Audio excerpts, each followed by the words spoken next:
প্রথম কথা হচ্ছে দেবাংশু, তোমার পাশে যে মানুষটা বসে আছেন দেখতে পাচ্ছ, তোমার দলের এমপি ছিলেন। ধর্ষণ কাণ্ডের প্রতিবাদ করেছিলেন বলে আজকে উনি এমপি নন। তার জায়গায় যাকে এমপি করা হয়েছে সে ধর্ষণ কাণ্ডে অভিযুক্ত বলে উনি প্রতিবাদ করেছিলেন। সেই প্রতিবাদ করতে গিয়ে একদম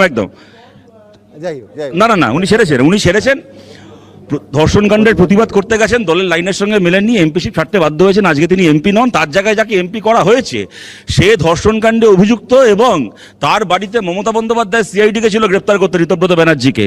ধর্ষণের প্রতিবাদ করেছিলেন বলে একজনকে রাজ্যসভা ছেড়ে তোমার পাশে বসে থাকতে হচ্ছে, আর একজন তোমার পাশ থেকে রাজ্যসভায় চলে গেছে ধর্ষণ করেছিল বলে।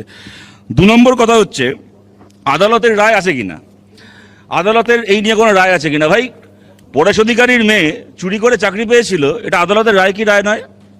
মমতা বন্দ্যোপাধ্যায়ের হচ্ছে ভাইজি নাকি বৃষ্টি মুখোপাধ্যায় বীরভূমের চুরির চাকরি ছাঁটাই হয়েছে, এটা আদালতের রায় কি রায় নয়? উল্টো দিকে আমি জিজ্ঞেস করছি, বামফ্রন্ট সরকারের সময়কার অনেক কথা বললে, সুমনদা তো বলার সময় বললই যে চুরির টাকা, চাকরি বিক্রির টাকা কোনো সিপিএম এর হোল টাইমারের বান্ধবীর খাটের তলা থেকে পাওয়া যায়নি, পাওয়া গেছে তৃণমূল কংগ্রেসের শিক্ষামন্ত্রীর বান্ধবীর খাটের তলা থেকে। আমি জিজ্ঞেস করছি, 34 বছর বামফ্রন্ট সরকারের সময় মমতা বন্দ্যোপাধ্যায় এমনকি টালার ট্যাঙ্কে গরু ভাসছে বলেও মিছিল করেছিলেন, কিন্তু সিপিএম টাকা নিয়ে চাকরি বিক্রি করছে এই বলে মমতা বন্দ্যোপাধ্যায় বামফ্রন্ট সরকারের সময় কবে একটা মিছিল করেছিলেন আমাকে দেখানো হোক। মমতা বন্দ্যোপাধ্যায় সেই সময় মাথায় উকুন হলেও সিবিআই তদন্ত চাইতেন, কিন্তু নিয়োগে দুর্নীতি হচ্ছে তার জন্য সিবিআই তদন্ত মমতা বন্দ্যোপাধ্যায় কবে চেয়েছেন বামফ্রন্ট সরকারের সময়? আমি উদাহরণ দেখতে চাই। স্বজন পোষণ হয়েছে, দলের লোককে চাকরি দিয়েছে, এইসব ছিল। পয়সা নিয়ে চাকরি বিক্রি করছে সিপিএম, এই অভিযোগ কবে মমতা বন্দ্যোপাধ্যায় করেছেন আমাদের সরকারের সময়? আমি একটা উদাহরণ চাই।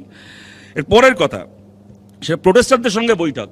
হ্যাঁ দেখো, ওই সময় এমনি মমতা বন্দ্যোপাধ্যায়ের সঙ্গে রাজভবনে বুদ্ধদেব ভট্টাচার্য আছেন, বৈঠক করছেন, এরকম কয়েকটা ছবি টবি দেখানো যাবে না, একদম তা নয়। তবে সাধারণভাবে তুমি মনে করলে দেখবে বামফ্রন্ট সরকারের সময় সাধারণভাবে এরকম শিক্ষকরা রাস্তায় বসে আছেন, চিকিৎসকরা রাস্তায় বসে আছেন, এইসব দেখতে হতো না। মমতা বন্দ্যোপাধ্যায় মাঝে মধ্যে রাস্তায় বসে থাকতেন, বাকি সবাই যে যার কর্মস্থলে নিজের কাজ করতো। এখন হয়েছে কি, অন্যান্য লোক রাস্তায় বসে থাকে আর মমতা বন্দ্যোপাধ্যায়ের দলের লোকেরা বালি গরু চাকরি সব বেছে খেয়ে বেড়ায়। ত্রিপুরার কথা বললে, ভাই ত্রিপুরাতে বিজেপি হোক কি মাঝখানে 1-1.5 বছরের জন্য তৃণমূল যখন ওখানে বিরোধী হয়েছিল, কোনোদিন এই অভিযোগটা করেনি আমাদের বিরুদ্ধে যে ত্রিপুরায় নিয়োগ নিয়ে কোনো রকম দুর্নীতি হয়েছিল। দুর্নীতির অভিযোগ ত্রিপুরাতে এমনকি আমাদের বিরুদ্ধে তৃণমূল কংগ্রেসও কোনোদিন করতে পারেনি। তবে তোমার কবিতার ওই একটা লাইন শুনলাম, শিক্ষকদের সম্মান। ভাই, শিক্ষকদের সম্মান নিয়ে তোমরা কথা বলছো? তোমাদের কাউন্সিলর বারাসাতের 28 নম্বর ওয়ার্ডের কাকলি ভট্টাচার্য, পেশায় একজন শিক্ষিকা, আনন্দবাজার পত্রিকায় খবর বেরিয়েছিল, এবিপি স্টোরিটা আমি বার করলাম, আমার পকেটে চাইলে আমি দেখাতে পারি। উনি মাধ্যমিক পরীক্ষার্থীদের, উচ্চ মাধ্যমিক পরীক্ষার্থীদের শুভেচ্ছা জানিয়ে একটা হোর্ডিং করেছেন ওনার ওয়ার্ডে। তাতে লিখেছেন তার পেশায় কাউন্সিলর এবং পেশায় শিক্ষিকা, ব্র্যাকেটের তলায় লিখে দিয়েছেন 2006 সালের নিয়োগ। তাকে যখন প্রশ্ন করা হচ্ছে যে এটা আপনি লিখেছেন কেন, বলছে না আজকাল এখনকার জমানায় নিয়োগ বলে তো অনেকে ভাবছে যে চুরি, তৃণমূলের কাউন্সিলর বলছে এখনকার চাকরি হলে তো অনেকে ভাবছে যে চুরির চাকরি, ওই জন্য আমি লিখে দিয়েছি বামফ্রন্ট আমলের চাকরি, যাতে কেউ আমাকে ভুল না বোঝে। ভাই, এই জায়গায় তো আনিয়ে ফেলেছো শিক্ষকদের সম্মানকে। আমি বলছি, বুয়াদা তখন বলার সময় বললেন যে মমতা বন্দ্যোপাধ্যায় যা সমাধান করার উনি আজকে বলে দিয়েছেন, যা উত্তর দেবার। কি বলেছেন? বলেছেন পশ্চিমবাংলায় এখনো অনেক ভ্যাকেন্সি আছে, তাদের নিয়োগ হবে। আরে ভ্যাকেন্সি তো চিরকালই ছিল। তা আজ পর্যন্ত কোন নিয়োগটা আপনি পয়সা না খেয়ে করেছেন যে এইবার করবেন বলে আমরা ধরে নেব? আপনি বলছেন রিভিউ পিটিশনের কথা। 3রা এপ্রিল সুপ্রিম কোর্ট থেকে রায় এলো, চাকরিগুলো সমস্ত বাতিল হলো।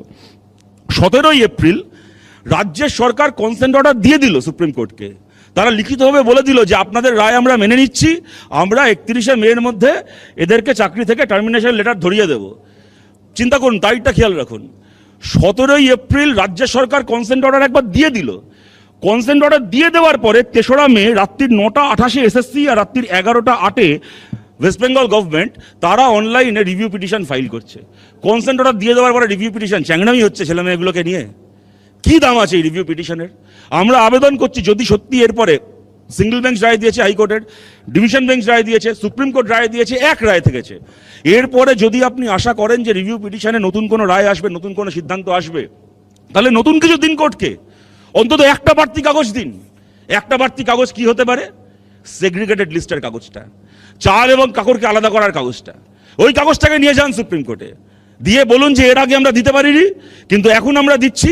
এই 26,000-এর মধ্যে 6,000 কি 6,500 ইতিমধ্যে চিহ্নিত শিক্ষক এবং শিক্ষাকর্মীদের মধ্যে কারা কারা চাকরি কিনেছিল, তার বাইরের যারা বাকি থেকে গেছে তাদের মধ্যে এই কয়েকজন, সে 5 জন হতে পারে, 50 জন হতে পারে, 500 জন হতে পারে, এরা টেন্টেড, তার বাইরে বাকি সবাই স্বচ্ছ। সেগ্রিগেটেড লিস্টটাকে নিয়ে সুপ্রিম কোর্টে যান, দিন রিভিউ পিটিশনের সঙ্গে একটা স্টেপলার দিয়ে ওটাকে স্টেবল করে দিন, তারপর আমরা সবাই আশা করব ওইটাকে কনসিডার করে সুপ্রিম কোর্ট নতুন একটা রায় দেবে। তা যদি আপনি না করেছেন তাহলে ওই এক অ্যাপিল, এক বক্তব্য হাইকোর্ট থেকে শুরু করে সুপ্রিম কোর্ট হয়ে এক রায় এসছে, এরপরে কি রিভিউ পিটিশন করেছেন, এতেও না হলে কি আপনি রাষ্ট্রসংঘে যাবেন, মঙ্গল গ্রহে যাবেন এরপরে অ্যাপিল করতে? ছেলে খেলা হচ্ছে ছেলে মেয়েগুলোকে নিয়ে। এখানে বলা হচ্ছে যে আমরা সবাই চাই যে এই ছেলে মেয়েগুলোর মধ্যে যারা কাজ করছিলেন, কাজ হারিয়েছেন, তাদের মধ্যে যারা যোগ্য তারা সসম্মানে তাদের কর্মক্ষেত্রে ফেরত যাক। ঠিক কথা, এটা আমরা সবাই চাই। কিন্তু মমতা বন্দ্যোপাধ্যায় তার পাশাপাশি আর একটা জিনিস চান, কি? যারা অযোগ্য, এবং আপনাদের একটা কথা বলছি, অন্যভাবে নেবেন না, টেন্টেড কথাটার বাংলা মানে কিন্তু অযোগ্য নয়, টেন্টেড কথাটার বাংলা হচ্ছে কলঙ্কিত। যাই হোক, আমি যদি সেটাকে সরিয়েও রাখি, যারা অযোগ্য তারাও যেন সসম্মানে চাকরি করে, মমতা বন্দ্যোপাধ্যায় কিন্তু এইটাও চান। তাদের কাছ থেকে পয়সা খেয়ে বসে আছেন, সেই কারণে একটা ক্যাবিনেট কত বড় চোর হতে পারে, একটা গভর্নমেন্ট কত বড় চোর হতে পারে, মুখ্যমন্ত্রীর উপস্থিতিতে একটা গোটা ক্যাবিনেট বসে মিটিং করে সিদ্ধান্ত নিয়েছে যে আমরা প্রত্যেকজন টাকা দিয়ে চাকরি কেনার, চাকরিকে রক্ষা করব সুপারনিউমারিক পোস্ট ক্রিয়েট করে। সেইটা কোর্টের নির্দেশে আটকানো হয়েছে, কিন্তু মমতা বন্দ্যোপাধ্যায় শুধুমাত্র যোগ্যরা স্কুলে ফেরত যান এইটা চাননি। যদি এইটা চাইতেন তাহলে আজকে এই দিনটাই দেখতে হতো না। উনি চেয়েছিলেন সবকটা চাকরি কেনার, চাকরি রক্ষিত হোক, যাতে কিনা ওনার দলের চাকরি বেচাগুলো ওই চুরির টাকা ভালো করে ভোগ করতে পারে ওনার ভাই ভাইপোগুলো। উনি ওটা চেয়েছিলেন বলে আজকে এই অবস্থা হয়েছে। এখানে অনেক কথা হচ্ছে, এই যে এর আগে দেখলাম মমতা বন্দ্যোপাধ্যায় উত্তরবঙ্গে যাওয়ার আগে এয়ারপোর্টে দাঁড়িয়ে বলছেন একটা জিনিস মাথায় রাখতে হবে, এটা কিন্তু আমাদের জন্য হয়নি, আমরা কিন্তু মামলা করিনি।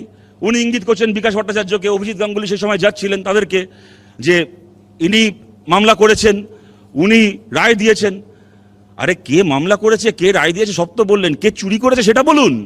চুরিটা তো আপনি করেছেন, চুরিটা তো আপনার দলের নেতারা করেছে, চুরি তো আপনার দলের পাড়ায় পাড়ায় স্টেট ব্যাংক অফ তৃণমূল খুলে সেন্টার বানিয়েছিলেন, যেখান থেকে টাকা নিয়ে পশ্চিমবাংলার পুলিশ, মমতা ব্যানার্জির পুলিশ গ্রিন করিডোর করে পার্থ অর্পিতার ফ্ল্যাটে পৌঁছে দিয়েছিল।